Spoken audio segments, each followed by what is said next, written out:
Instituto de Educación Media Superior del Distrito Federal, Macroacademia de Filosofía, presenta Primer Congreso, Innovaciones en la Didáctica de la Filosofía, del 15 al 19 de julio del 2013.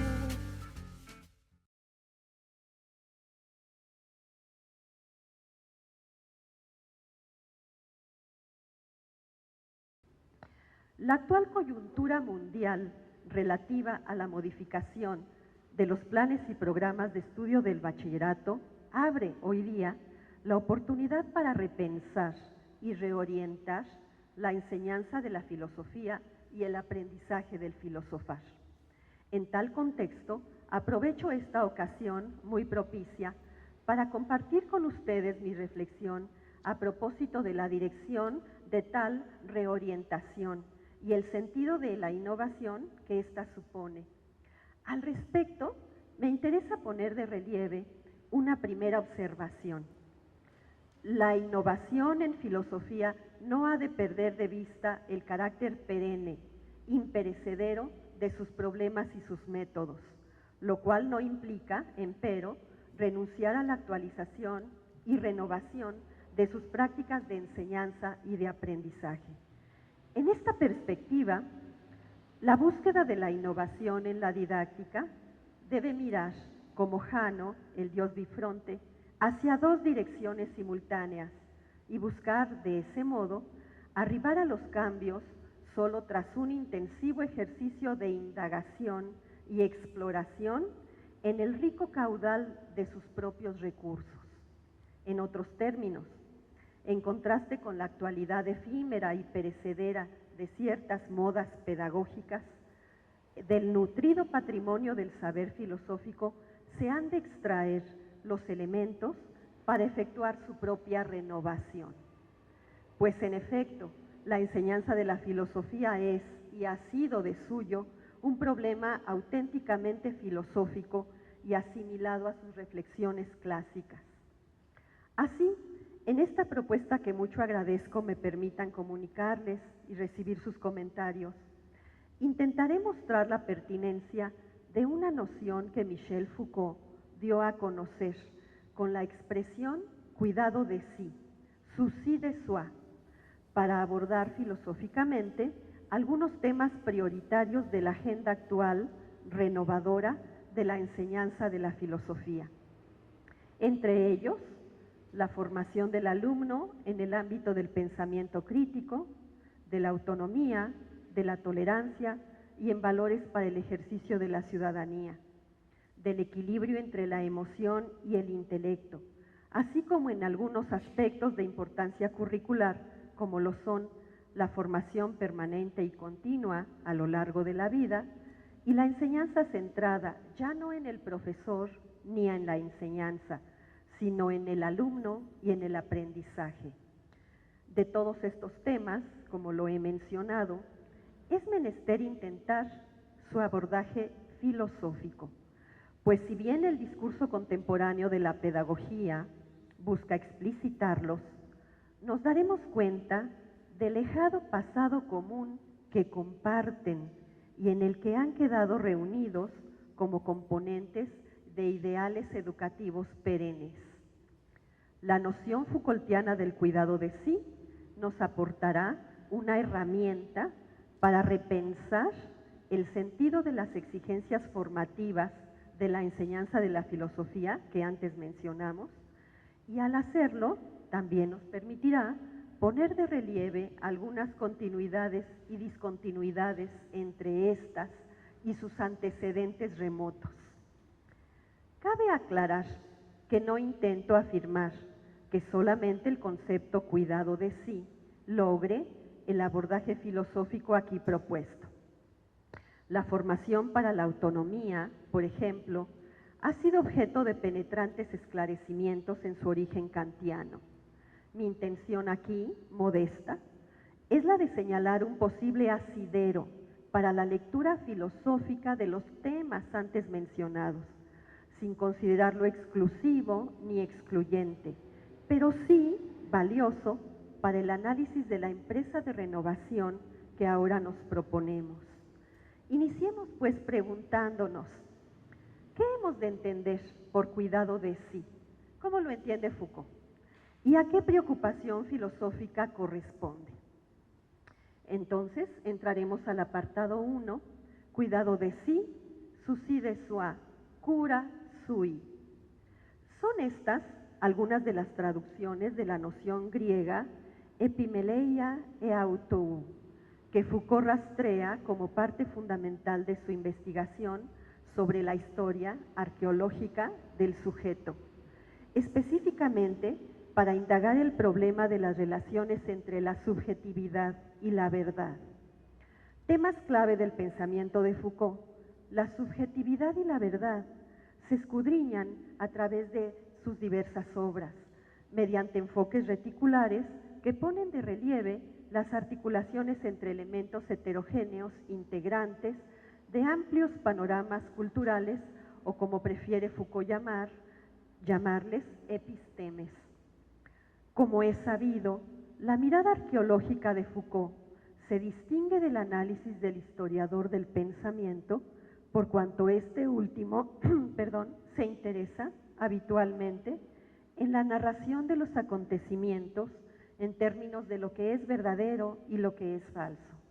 En contraste, la mirada arqueológica Foucaultiana adopta una postura metametodológica y su interrogación es previa, pues se interesa por los componentes que permiten definir la verdad y la falsedad, no como elementos primigenios u originarios, sino como resultantes de complejos panoramas reticulares móviles, epistemes, en las que se entrelazan cosmovisiones, prácticas y acontecimientos.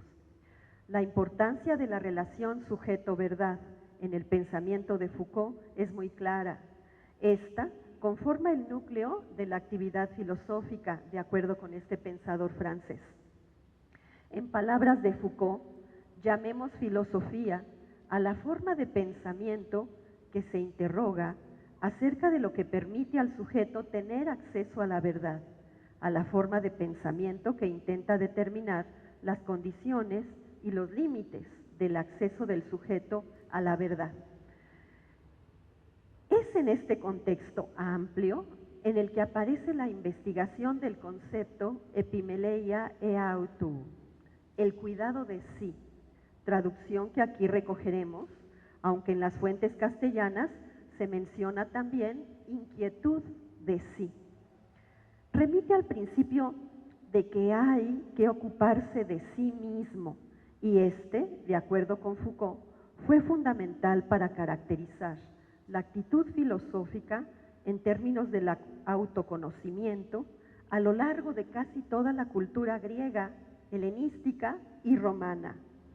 El cuidado de sí admite una historia general más amplia, empero, en su forma platónica y neoplatónica, apareció de manera aledaña al principio délfico gnoti seuton, conócete a ti mismo, que ha recibido mayor atención de los historiadores, haciendo disminuir un tanto la importancia puesta de relieve por Foucault en el concepto epimeleia e autou. En el rastreo de Foucault, el cuidado de sí fue la indicación divina que Sócrates recibió y marcó el destino de su existencia. De acuerdo con los célebres pasajes de la Apología, Sócrates, en ocasión de defender su conocida decisión de no eludir su condena, expresa lo siguiente: atenienses, estoy agradecido y os amo, pero obedeceré al Dios antes que a vosotros. Y mientras tenga un soplo de vida, mientras sea capaz de ello, estad seguros de que no dejaré de filosofar, de exhortaros, de aleccionar a cualquiera de vosotros con quien me encuentre, y les diré como acostumbro hacerlo. ¿Cómo, querido amigo?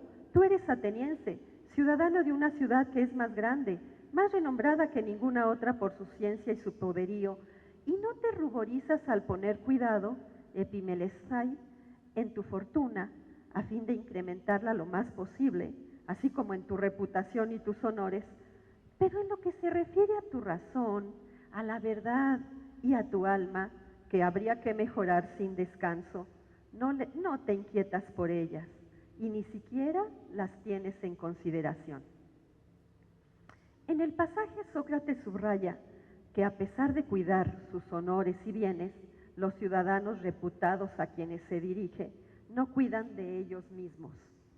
Y prosigue: y si alguno de vosotros contestara, afirmara que las cuida, su alma, la verdad y la razón, no creáis que voy a dejarlo e irme de inmediato. No, lo interrogaré, lo examinaré, discutiré a fondo, joven o viejo, extranjero o ciudadano. Así actuaría con cualquiera que me encontrara, pues eso es lo que me ordena el Dios. Y creo que nunca nada fue más beneficioso para la ciudad que mi celo en ejecutar esa orden. La orden que recibió Sócrates es la misión que le fue conferida para exhortar a sus conciudadanos a regir su vida en forma activa, de acuerdo con una conducta determinada por un principio de racionalidad moral. Por ello, el cuidado de sí es una especie de aguijón, señala Foucault, que debe clavarse allí, en la carne de los hombres, que debe hincarse en su misma existencia, y es un principio de agitación, un principio de desasosiego permanente a lo largo de la vida. Hasta ahí Foucault. La traducción de Epimeleia e auto como inquietud de sí recoge este matiz de preocupación continua que además ha de traducirse en acciones. De este modo, el cuidado de sí es una preocupación que se transforma en acción, en ocupación, en múltiples tareas dirigidas a ocuparse de sí. Ahora bien, ¿en qué consiste este ocuparse de sí mismo? Responderemos a esta cuestión en el siguiente apartado. 2. Ocuparse de sí, brújula de la formación humana. En el curso de su historia, el cuidado de sí, promovido por Sócrates, se amplió.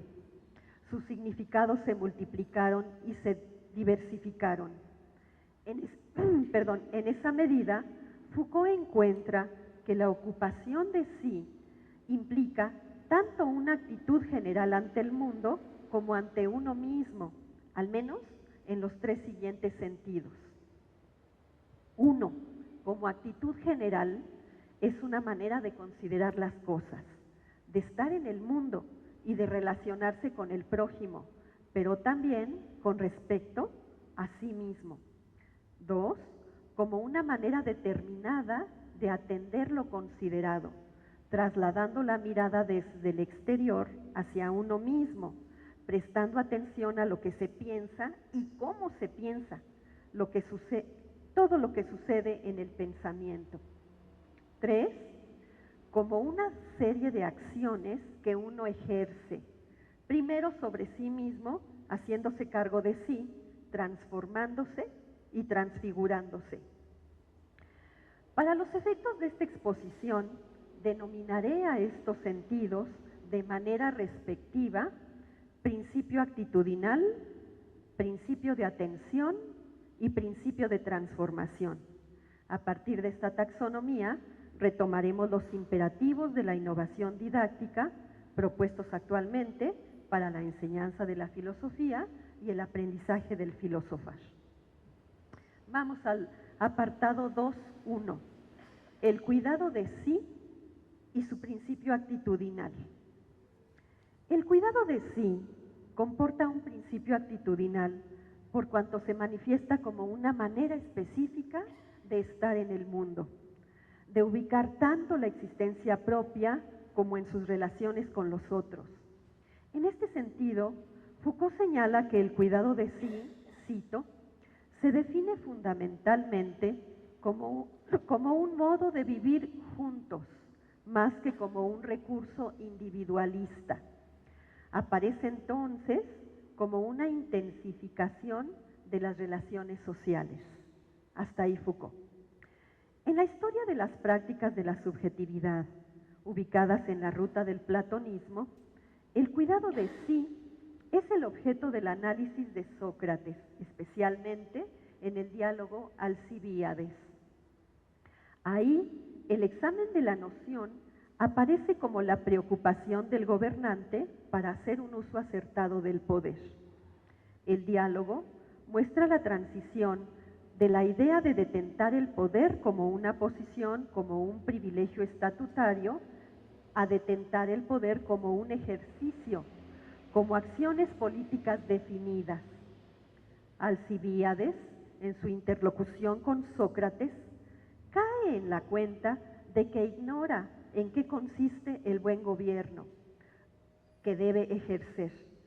Se percata, mediante la conducción socrática, de que, sigo a Foucault, no se puede gobernar a los otros, no se les puede gobernar bien, no es posible transformar los privilegios en acción política sobre los otros, en acción racional, si uno antes no se ha preocupado por sí mismo. Hasta ahí la cita. He aquí la aparición del vínculo entre el gobierno de sí y el gobierno de los otros, núcleo de la convivencia racional y en el diálogo, condición de la convivencia en concordia. En este punto de nuestro recorrido, me interesa destacar la lección socrática del Alcibíades como una trascendente aportación con amplias y reconocidas credenciales académicas en el decurso de la historia del pensamiento ético y político, como lo hace notar Foucault, pero también en vista de nuestros fines, como una clave de gran importancia para localizar en el concepto del cuidado de sí una connotación profundamente ligada al interés educativo de nuestros días, en aras de formar para la ciudadanía. En efecto, si consideramos el informe de la UNESCO, La filosofía, una escuela de la libertad, publicado en el año 2007, la gran mayoría de los países encuestados está de acuerdo en reconocer a la filosofía como poseedora de diversas capacidades formativas, entre las que destacan las de, cito, formar el espíritu crítico al respeto y la tolerancia, de educar para la paz y los valores democráticos. Hasta ahí la cita. Así como para reflexionar y tomar decisiones responsables, valorar la pluralidad del pensamiento y para contribuir, en suma, a la formación moral del estudiante.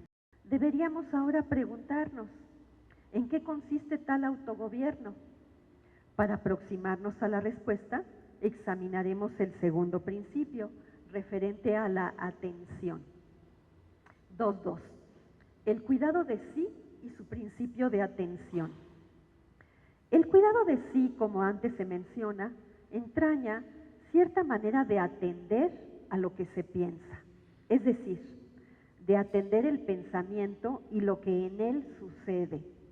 Implica, primeramente, trasladar la mirada desde el exterior hacia el interior, hacia uno mismo, para comprender que atender el uno mismo es atender el qué y cómo se piensa, será necesario un breve rodeo. Primero cabe la interrogación, ¿qué es ese uno mismo? Pues en efecto, para ocuparse de sí mismo, se requiere saber en qué consiste ese sí mismo. ¿Acaso lo es el cuerpo?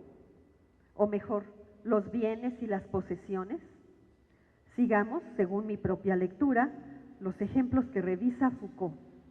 El médico, el buen propietario, el enamorado. Cuando un médico aplica su saber a sí mismo, ¿de qué se ocupa? Se ocupa realmente de su cuerpo. No se ocupa específicamente de sí, por cuanto su modo de ocuparse, en este caso, no difiere del modo en que se ocuparía de otro cuerpo humano. Así, este es un objeto intercambiable. No se trata de un objeto de la atención de sí. Veamos ahora el caso del buen propietario. Cuando éste se ocupa del cuidado de sus bienes, y de sus posesiones, de su familia. ¿Se está ocupando de sí mismo? No. Atiende lo que es suyo, pero esto es tan suyo como podría serlo de otro, por ejemplo, en el caso de una posible venta.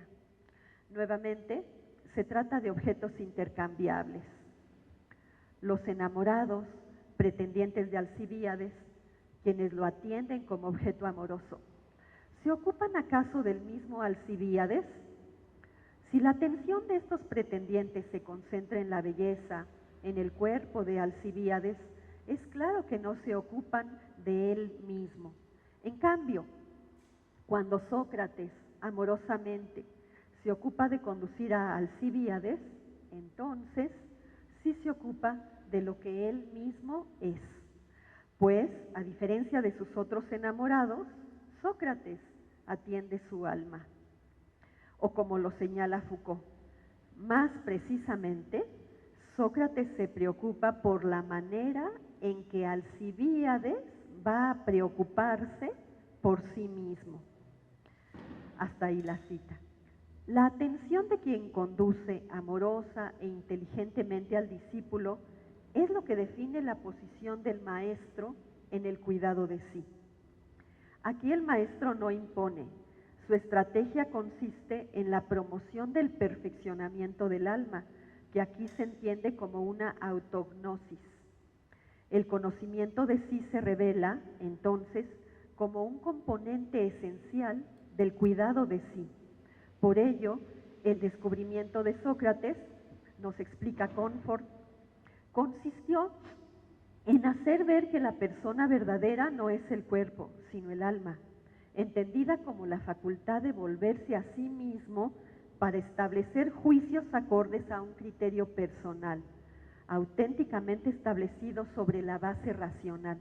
Entonces, el alma, como juez íntimo del bien y del mal, no es solo una facultad de percepción intuitiva, sino que determina a la voluntad para actuar. No se trata del alma como una entidad sustancial, sino de un sujeto, afirma Foucault, capaz de autodeterminarse para actuar, de un sujeto de acciones. Subraya, el alma como sujeto y de ningún modo como sustancia. Vemos ahora que el autogobierno, como elemento fundamental del cuidado de sí, atraviesa por un proceso de autognosis, conocimiento de sí, que consiste en un vuelco reflexivo del alma para obtener de ella el juicio legítimamente racional, el que parte del criterio propio sobre la consideración de elementos racionales compartidos. No hará falta un gran esfuerzo para rastrear en el principio de atención del cuidado de sí recién descrito algunos de los ideales centrales de la pedagogía contemporánea, lo cual nos permite, como es nuestro reiterado propósito en este escrito, intentar su abordaje desde la mirada filosófica. Estos ideales insisten frecuentemente en la importancia de formar alumnos poseedores de un juicio a partir del cual desarrollen la capacidad de tomar decisiones avaladas en justificaciones argumentadas. Asimismo, se trasluce con claridad un origen lejano, pero reconocible, del maestro estratega, diferenciado del profesor convencional. Se busca ahora, como repetidamente se menciona, centrar el aprendizaje en el alumno, alejándose de la enseñanza centrada en el maestro. Como se ha sugerido arriba, la figura del maestro en el cuidado de sí difiere de la del mero profesor. Este último enseña discursos, aptitudes, habilidades, y en ello agota su labor. He aquí el personaje que se desea desterrar. El maestro, en cambio, procura al alumno, es decir, favorece la cura, el cuidado que el mismo alumno ha de tener de sí. En otras palabras, potencia la capacidad autogestiva del alumno para desarrollar su autonomía, entendida aquí como independencia de juicio y capacidad para justificarlo racionalmente. Notemos que hemos puntualizado un sentido procesual al hablar de desarrollo, de las capacidades de la autonomía, etc. ¿Es procesual el cuidado de sí? ¿Se trata de una facultad definida de la cual bien se carece o bien se posee? Estas cuestiones nos remiten al tercer principio del cuidado de sí, al principio de acción. 2.3, el cuidado de sí y su principio de transformación. Como se ha mencionado, el cuidado de sí no se agota en una mera preocupación, antes bien implica siempre la ocupación. A través de ella, el sujeto se hace cargo de sí para transformarse, como condición para alcanzar el conocimiento y la verdad. En algunas tradiciones, entre las que figura la platónica y la neoplatónica, al conocimiento se accede tras un proceso que requiere alguna forma de transfiguración del sujeto que lo recorre. En ciertos casos, explica Foucault, el proceso de transfiguración consiste en un conjunto de prácticas de purificación, de ascesis, de renuncia, que prepara al sujeto para acceder a la verdad, por lo que afirma, la verdad solo es dada al sujeto a un precio que pone en juego el ser mismo de éste, pues no puede haber verdad sin una conversión o una transformación del sujeto. Hasta ahí Foucault. Esta autotransformación del sujeto implica siempre un trabajo sobre sí mismo. Se trata, pues, de una elaboración, de una transformación progresiva de sí, de la cual cada sujeto es responsable. En algunos casos, se verifica una real experiencia de carácter espiritual, que consiste en la ejecución de ciertas prácticas, entre las que se encuentran las de purificación, de concentración y meditación, de retirada en presencia, como la de la anacoreta, y las prácticas de resistencia que combinan la concentración con la retirada, que llevan a soportar duras y dolorosas pruebas. Un ejemplo de la realización de este tipo de prácticas es el conocido movimiento intelectual y religioso espiritual del pitagorismo. En otras tradiciones del pensamiento sigue manteniéndose una cierta estructura de espiritualidad, aun cuando la autotransformación deja de apelar al rigor de las experiencias mencionadas. Así ocurre en las filosofías que vinculan el conocimiento a un acto de conocimiento, que para efectuarse requiere de una transformación en el ser mismo del sujeto. Entre estas filosofías caben casi todas las del siglo XIX, Hegel, Schelling, Schopenhauer, desde luego Nietzsche, Husserl, Heidegger. De este modo, en el núcleo de la cultura de sí, forma desbordada y extendida del cuidado de sí, la epimeleia coloca un significativo nexo entre el cuerpo y el alma. Ello porque en el cuidado de sí, la atención del cuerpo no aparece desligado del estrato anímico. A esta visión se opone la valoración aislada del vigor físico, por ejemplo, a través de la gimnasia, del entrenamiento físico y militar, como parte de lo que se consideraba la formación del hombre libre. La epimeleia, al menos parcialmente, reconoce Foucault, suele inscribirse en una moral para la cual la muerte, la enfermedad y el sufrimiento físico no constituyen los verdaderos males, pues, dice Foucault, vale más aplicarse al alma que en consagrar los cuidados a mantener el cuerpo. Hasta ahí la cita.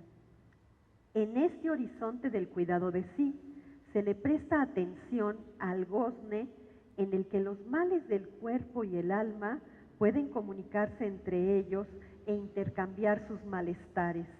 Así aparece esta visión psicosomática en la que los malos hábitos del alma pueden desembocar en daños físicos y a la inversa, los excesos del cuerpo manifiestan y mantienen defectos del alma. Por lo anterior se entiende que en el cuidado de sí, La autotransformación del sujeto no es solo una propedéutica para alcanzar el conocimiento y la verdad, es la evidencia de la estrecha imbricación entre los planos anímico y corpóreo, cuya escisión, aunque muy definida en unos casos y casi inexistente en otros, no disminuye los efectos del intercambio alma-cuerpo. En el terreno de los ideales contemporáneos de la enseñanza, ¿aparece esta dimensión del cuidado de sí?, nos preguntamos. Y de ser afirmativa la respuesta, ¿cómo se presenta? A mi ver, el principio de transformación, de autotransformación en el contexto actual, se proyecta más bien como una carencia y solo a futuro se vislumbra una posible recuperación de su impacto formativo. La necesidad de realizar un esfuerzo, un trabajo continuo de autotransformación como condición para alcanzar la verdad y el conocimiento no forma parte, al menos no claramente, del repertorio de los requerimientos formativos hoy día del educando. En efecto, el esfuerzo volitivo del sujeto, plasmado en prácticas de resistencia para alcanzar la transfiguración que lo haga merecedor del conocimiento, es un elemento, al parecer, fuera de uso, pero también es objeto de una reconversión. Con relación a lo primero, como elemento fuera de uso, es muy significativo observar que el ideario de la Escuela Nacional Preparatoria suprimió de su modelo educativo la meta que enunciaba la formación de una disciplina intelectual. Otras metas formativas, también planteadas desde 1867, cuando la Escuela Nacional Preparatoria abrió sus puertas, aún perduran tras los ajustes discursivos del caso. Entre ellas, la aspiración de la Escuela Nacional Preparatoria a formar integralmente a sus estudiantes, así como formarlos para tener una vida ciudadana.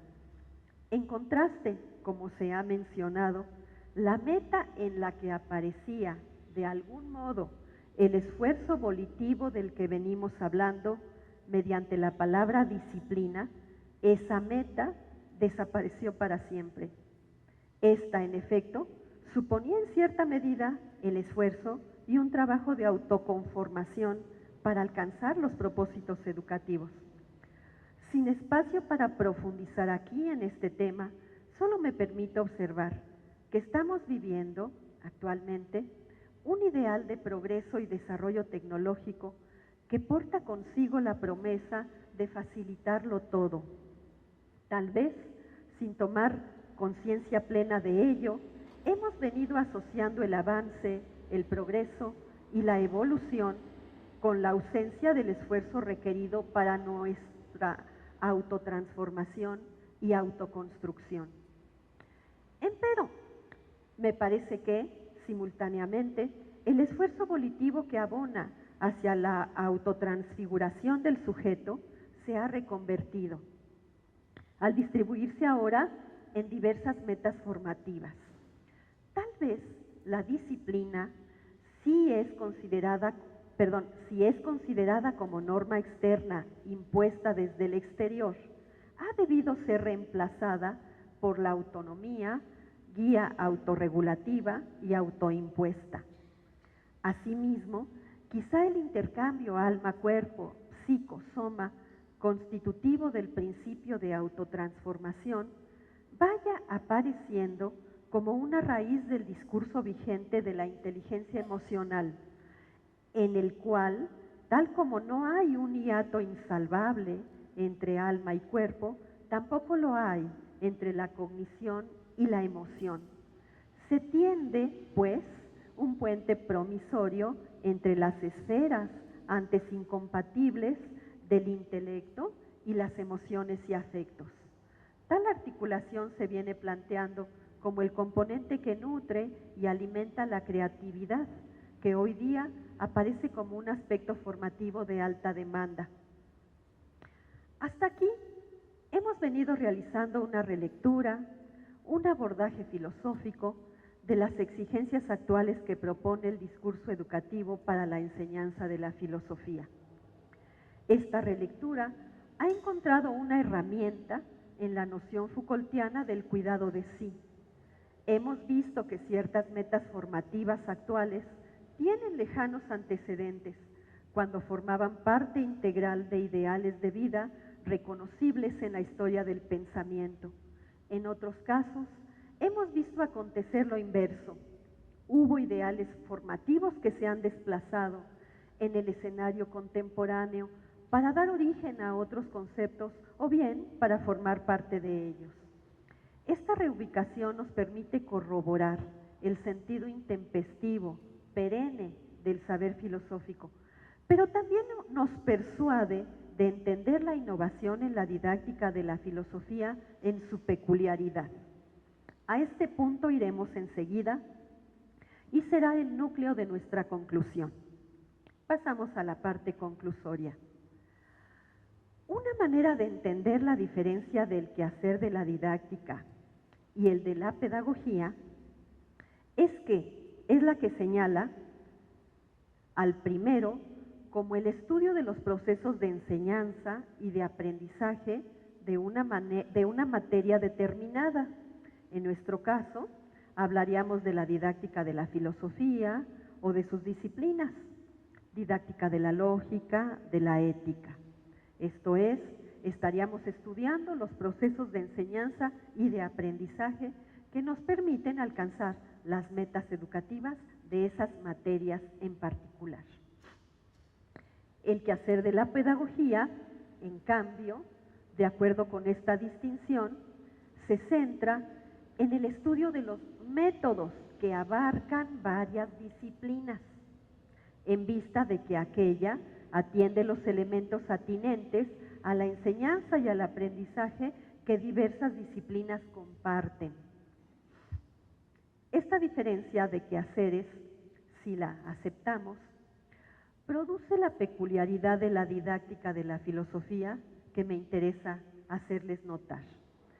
Pues en efecto, cuando ésta estudia los procesos de la enseñanza y del aprendizaje de su corpus, desde sus propios recursos disciplinarios, resulta que se aproxima muy cercanamente al trabajo de la pedagogía, ya que tal didáctica revela aspectos metodológicos concernientes a diversas disciplinas. Tal es el caso que ilustra el actual señalamiento pedagógico de la formación continua y permanente a lo largo de la vida, promovido como uno de los aspectos fundamentales para la conformación de las sociedades del conocimiento. Se habla, pues, de la educación para toda la vida. Tal pronunciamiento forma parte importante del cuidado de sí, pues el ocuparse de uno mismo trasciende los límites que impone el mero aprendizaje acumulativo y disperso. Sócrates le dice a Alcibíades: tú ignoras, pero eres joven, por lo tanto tienes tiempo, no de aprender, sino de ocuparte de ti, para lo cual hay siempre tiempo. La respuesta esperada de un profesor convencional, por ejemplo, la de un sofista, sería la recomendación de ocupar el tiempo para aprender. Por ejemplo, retórica, para aprender a gobernar, para aprender a vencer a los adversarios, etc. En suma, para aprender una ruta acumulativa y dispersa, propensa a carecer de unidad y de sentido integrador.